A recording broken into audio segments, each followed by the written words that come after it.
हरे Krishna yoga channel में आप सभी का स्वागत है। आज हम भगवत गीता के दूसरे अध्याय की शुरुआत करेंगे, जिसमें पहले श्लोक के ऊपर चर्चा करेंगे। पिछले सत्र में हमने पहले अध्याय के श्लोक संख्या 46 के ऊपर चर्चा की थी, जो कि पहले अध्याय का अंतिम श्लोक था, जिसमें संजय धृतराष्ट्र से कहते हैं कि अर्जुन ने भगवान से कहा कि मैं युद्ध नहीं करूंगा। अपना धनुष बाण एक ओर रख दिया और शोक मगन होकर रथ के आसन पर बैठ गया। अब श्लोक संख्या 1 इस प्रकार से है। संजय उवाच तम तथा कृपयाविष्टम अश्रुपूर्णाकुलेक्षणं विषीदन्तम् इदं वाक्यम उवाच मधुसूदन। शब्दार्थ। संजय उवाच, संजय ने कहा, तम अर्जुन के प्रति, तथा इस प्रकार, कृपया करुणा से, आविष्टम अभिभूत, अश्रुपूर्ण आकुल, अश्रुओं से पूर्ण, ईक्षणम नेत्र, विषीदंतम शोकयुक्त, इदम यह, वाक्यम वचन, उवाच कहा, मधुसूदना मधु का वध करने वाले श्री कृष्ण ने। अनुवाद। संजय ने कहा, करुणा से व्याप्त, शोकयुक्त, अश्रुपूरित नेत्रों वाले अर्जुन को देखकर मधुसूदन कृष्ण ने ये शब्द कहे। तो इस श्लोक के ऊपर हमारे आचार्य श्रील ऐसी भक्तिवेदांत स्वामी प्रभुपाद जी ने बहुत ही सुंदर तात्पर्य दिया है। उसके ऊपर चर्चा से पहले हम मंगलाचरण कर लेते हैं। ओम अज्ञानतिमिरन्धस्य ज्ञानाञ्जनशलाकया चक्षुर्मीलितं येन तस्मै श्रीगुरुवे नमः। श्रीचैतन्यमनोभीष्टं स्थापितं येन भूतले स्वयं रूप कदा मह्यं ददाति स्वपदान्तिकं।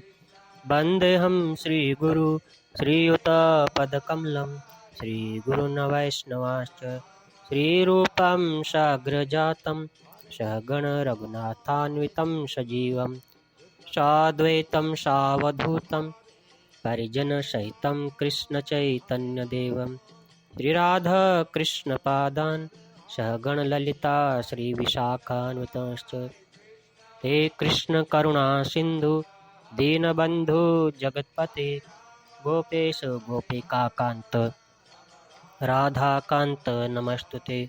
तप्त कांचन गौरांगी राधे वृंदावनेश्वरी वृषभानुसुते देवी प्रणमामि हरिप्रिये। वाञ्छाकल्पतरुभ्यश्च कृपा सिन्धुभ्येव च पतितानां पावनेभ्यो वैष्णवेभ्यो नमो नमः। जय श्री कृष्ण चैतन्य प्रभु नित्यानंद श्री अद्वैत गदाधर श्रीवासादि गौर भक्तवृंद। हरे कृष्ण कृष्ण कृष्ण हरे हरे, हरे राम राम राम हरे हरे, हरे कृष्ण। तो इस श्लोक में हम देखते हैं कि अर्जुन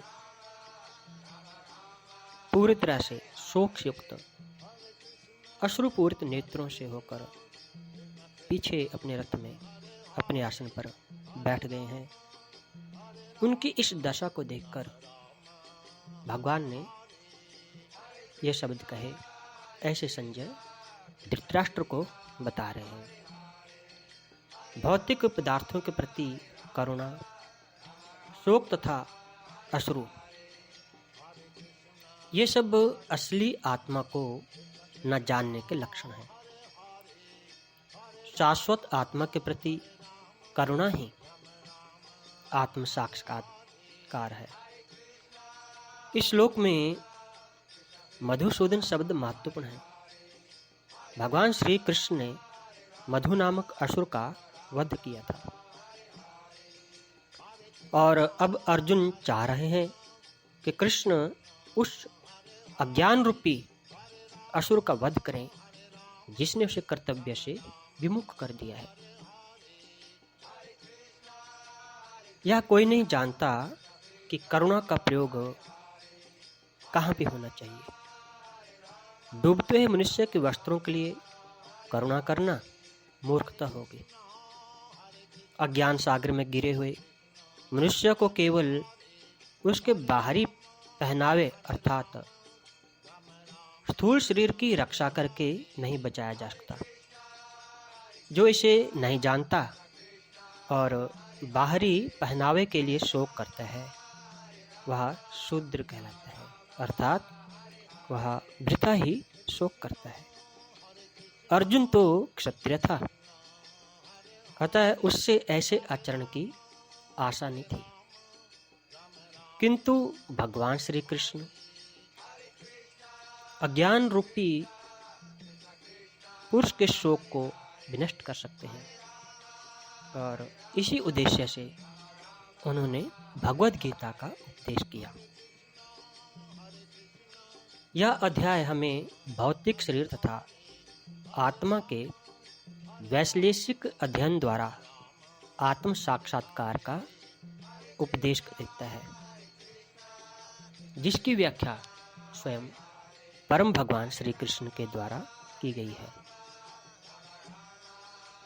यह साक्षात्कार तभी संभव है जब मनुष्य निष्काम भाव से कर्म करे और आत्मबोध को प्राप्त करे।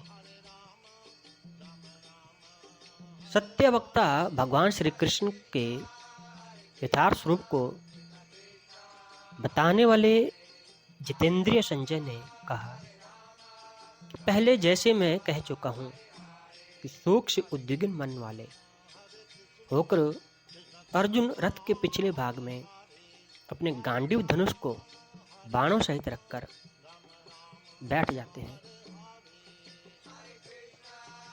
उस अर्जुन की स्थिति ऐसी है कि वह दुर्योधन आदि को देखकर बंधुओं में स्नेह कर रहा है, जिससे उस स्नेह के कारण उसको बहुत ही करुणा हो गई है। यहाँ पर कृपा करुणावाचक है। करुणा उत्पन्न होने पर उसके नेत्र आंसुओं से पूर्ण तथा व्याकुल हो गए और दुर्योधन आदि के मार देने से जो कुलवध का दोष होगा उसमें हमारे पितर आदि नरक में गिरेंगे, यह सोचकर वह बंधुओं के नाश से लगने वाले भयानक पाप से विषाद में निमग्न हो रहा है। ऐसे अर्जुन को देखकर मधुसूदन नाम वाले भगवान श्री कृष्ण ने कहा।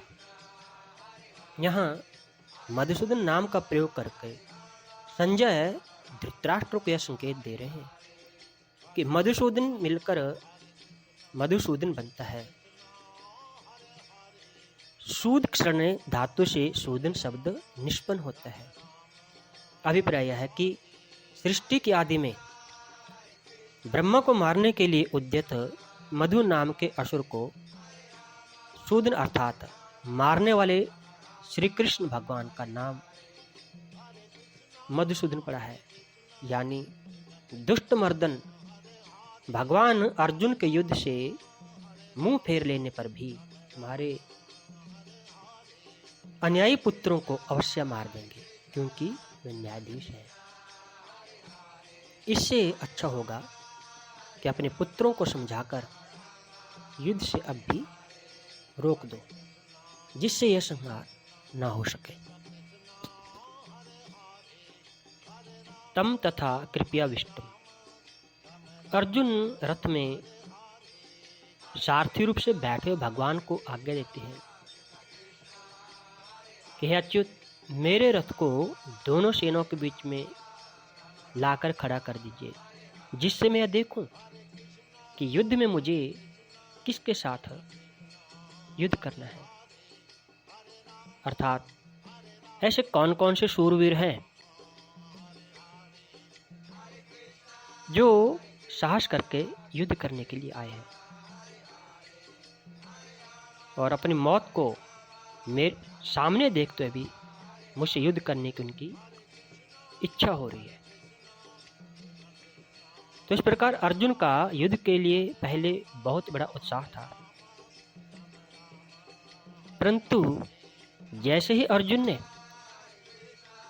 दोनों सेनाओं में अपने कुटुंबियों को, अपने परिवारजनों को देखा तो उनके मरने की आशंका से अर्जुन मोहग्रस्त होकर इतना शोकाकुल हो गया कि उनका शरीर शिथिल हो गया, मुख सूख गया, शरीर में कंपी होने लगी, हाथ से धनुष गिर गया और त्वचा जलने लगी तथा उसमें खड़े रहने की भी शक्ति नहीं रही और उसका मन भी भ्रमित हो गया और इस प्रकार वह रथ में बैठ गया। कहीं तो अर्जुन का यह स्वभाव है कि न दैन्यम न पलायनम, और कहाँ अर्जुन का कायरता के दोष से शोकाविष्ट होकर रथ के मध्य भाग में बैठ जाना। बड़े आश्चर्य के साथ संजय यही भाव उपयुक्त पदों में प्रकट कर रहे हैं। पहले अध्याय के 28वें श्लोक में भी संजय ने अर्जुन के लिए कृपया पर्यविष्ट पदों का प्रयोग किया था। अश्रुपूर्ण आकुल इक्षणम, अर्जुन जैसे महान सूरवीर के भीतर भी पारिवारिक मोह छा गया और नेत्रों में अश्रु भर आए। आंसू भी इतने ज्यादा भर आए कि नेत्रों से पूरी तरह से देख भी नहीं सकते थे।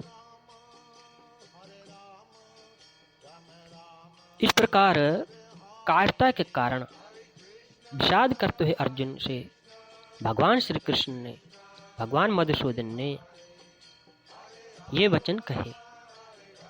वह दूसरे और तीसरे श्लोक में कहे गए हैं। अर्जुन युद्ध से उपरत होने चाहता था, उसमें वह अपने परिवारजनों के वध स्वरूप होने वाले दोषों से अपने को अलग रखना चाहता था। इस प्रकार गंभीर अर्थों वाली वाणी के प्रभाव से ही अर्जुन भगवान का शिष्यत्व ग्रहण करके उनके शरणागत हो जाते हैं, जो कि इस अध्याय का 7वां श्लोक है।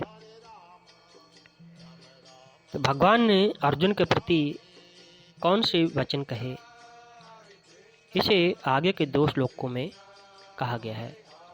उनके ऊपर चर्चा हम अगले सत्र में करेंगे। तब तक आप सभी को धन्यवाद। हरे कृष्णा।